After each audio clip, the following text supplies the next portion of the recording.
This episode is sponsored by the Live Alcohol Experiment, a 30-day science-based and compassion-led journey where you learn to develop a healthier relationship with alcohol without relying on willpower. Why? Because the truth is that willpower runs out. Instead, you learn how to focus on what you gain, not what you give up, so you can feel good about the decisions you make without shame or guilt.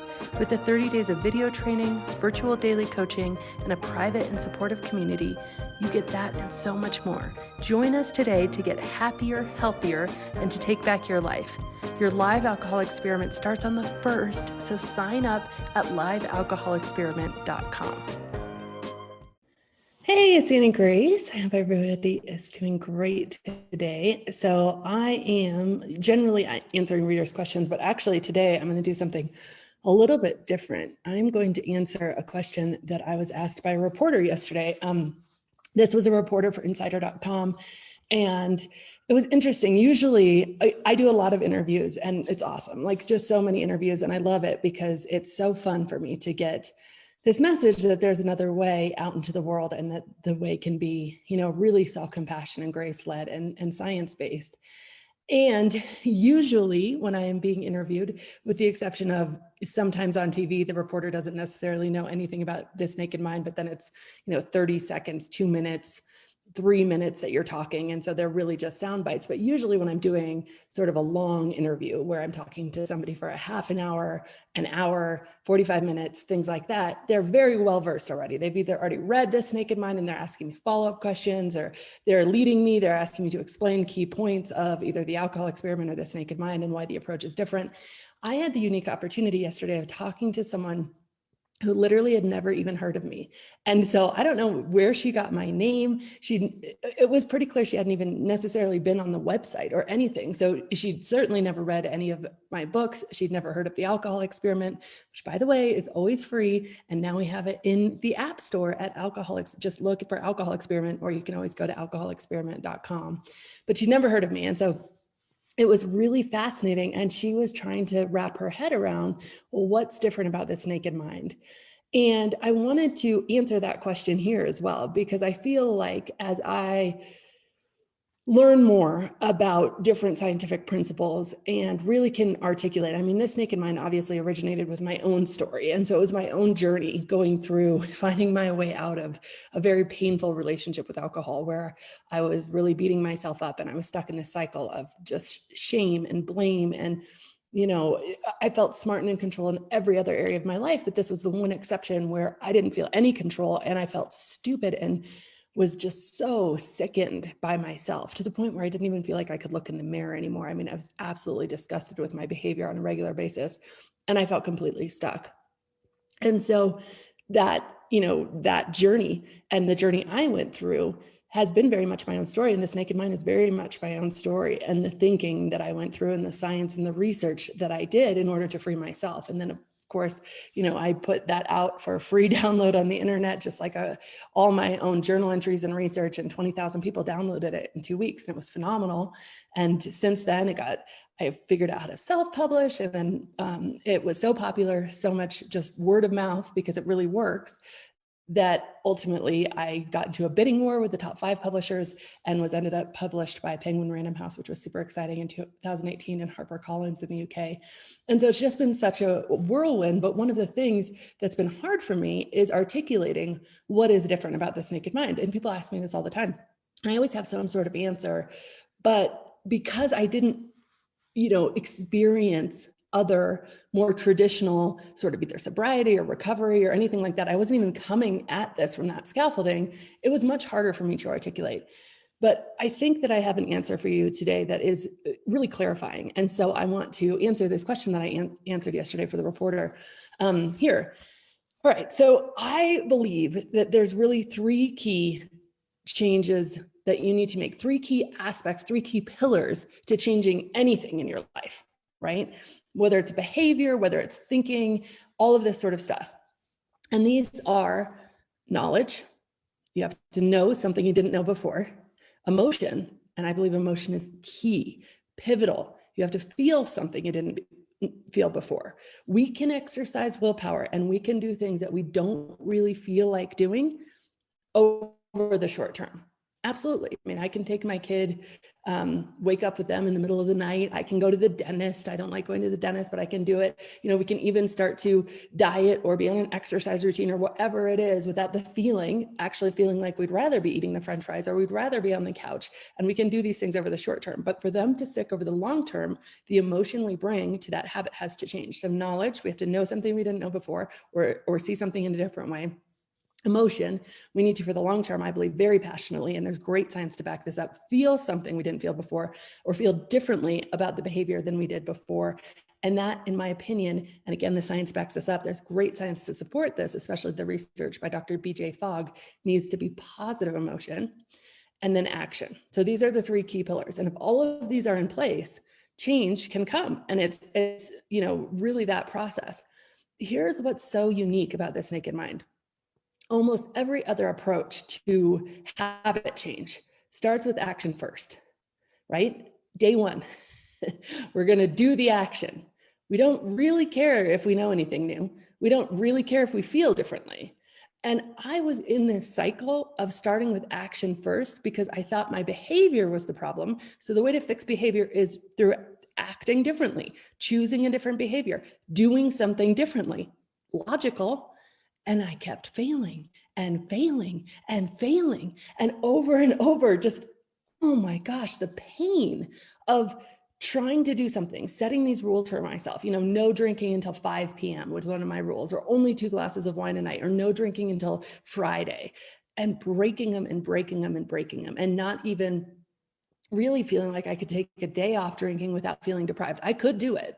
I could take days, weeks off. I did many times, but I felt deprived. I felt like I was missing out. I felt upset because I was trying to change the action without any awareness that I needed new knowledge and I needed new emotion. Now, does that make sense? That's how we approach things normally. We see the behavior as the problem and we think, okay, I need to change the behavior. That will solve the problem. But changing the behavior without changing the knowledge, the understanding, the emotion is using willpower. And as we know now, willpower, it's like a muscle. You have a lot less willpower if you've had a really bad day. You just don't have the willpower to bring to the situation of changing your action. And by the way, even if you can do it, you're doing it with this sense of missing out. You're doing it with the sense of being deprived. And the thing that's so interesting about that is that presents to the entire world this totally false identity of it sucks to stop drinking. Because we look around and we see these people who are using willpower, who are feeling bad for themselves. I was talking yesterday to one of my podcast guests, a woman I admire immensely, Arlen Hamilton, and she was saying that when she stopped drinking with pure willpower, she did it for a year and a half. She had to sit on her hands for 4 days to just get through it and watch DVDs. And it was just excruciating. She said it was the hardest thing she's ever done in her life. And this woman has had an intense life, homelessness, built herself up from poverty. She's phenomenal, absolutely incredible. You should actually follow her at Arlen Was Here on Instagram. Amazing, amazing woman, amazing story. And then she went through a year and a half of not being able to go out with her friends, not being able to be at any party or any place where alcohol was served because of how much her emotion told her she wanted to drink. And her knowledge told her she was better off drinking. Her knowledge told her she wished she would drink. So she had these two. The knowledge was very what we call cognitive dissonance. It was of two different things. It was arguing in her own head. She had this one set of knowledge that said, hey, if I have one, I'm going on a, really bad place and having a multi-day hangover. But on the other hand, she had knowledge that said, hey, like alcohol's my escape. Alcohol's the thing that I use to take life lightly. And she believed that. And so she had this cognitive dissonance. So that by itself will deplete your willpower. Cognitive dissonance by itself depletes your willpower. So do you see how stuck you can get, right? And then you have none of the emotion. You actually want to be drinking, and you want to be drinking, quote, normally, as the term is, like a normie. You just want to be drinking normally. So your knowledge is not there, or it's fighting because it's starting to get there, but it's in fight because you now have new knowledge that alcohol isn't necessarily doing what it says, and it is making you feel bad. Your emotion is very much like, poor me, I wish I wasn't here. I wish I could be drinking normally. There's a lot of self-pity in it. And then, of course, your action is white knuckling because you are just trying desperately to get through that one day. And this naked mind At the beginning of This Naked Mind, I say, don't stop drinking until you've read the book. I say, don't drink while you're reading the book. Read it sober. Do yourself that favor. Otherwise, you won't be able to understand it in the way that you need to. But don't stop right now. Don't take the action yet. We have work to do. We have work to do with your knowledge. We have work to do with your emotion. And when we do that work, the action, wow, it's a whole different ballgame. It's amazing what the action is. It doesn't mean that it's like one and done forever, but it does mean that that action starts to mean something else. Another thing about putting action before knowledge or emotion is it is literally the recipe for self-loathing and shame and guilt. And those things scientifically are proven to be disastrous for habit change. When you want to change a habit, the way to do it, according to science, is through self-compassion. The way to do it is by failing and picking yourself up and learning from the mistake and showing up anyway, even after you've had a bunch of day ones. But when you have no knowledge and your emotion says, hey, I still want to be doing this thing, at least part of me does, and yet you're trying to force the action, it is literally the recipe for beating yourself up, for shame and blame. And so the whole thing spirals out of control. But at This Naked Mind, with all of our programs, including the alcohol experiment, which you're like, well, wait, the alcohol experiment, by the way, it's always free at alcoholexperiment.com, or now it's in the App Store, is a 30-day challenge. But before, there's pre-work. What does the pre-work do? It focuses on your knowledge, it focuses on your emotion, and it tells you if you don't feel like your knowledge and emotion is in the right place, then I would suggest that you do one of our other programs like The Path or read This Naked Mind, right? And then every single day, knowledge and emotion is coming. Every day there's a video. Every day there's a long form written lesson. Every day there's journal questions, because I so firmly believe that your greatest wisdom is inside yourself. And your job is to unlock that wisdom and get present with yourself and deconstruct all the ways that you've not been present with yourself. And so even in the alcohol experiment, which is a 30-day break from alcohol, knowledge and emotions are valued at least as equally, if not more so, than action. And action comes after you have new thoughts, after you have new emotion. And so that is really, truly what's different about This Naked Mind. And I just thought that it was really worth answering here. So let me know if you have any questions, and I hope everybody has a really great day.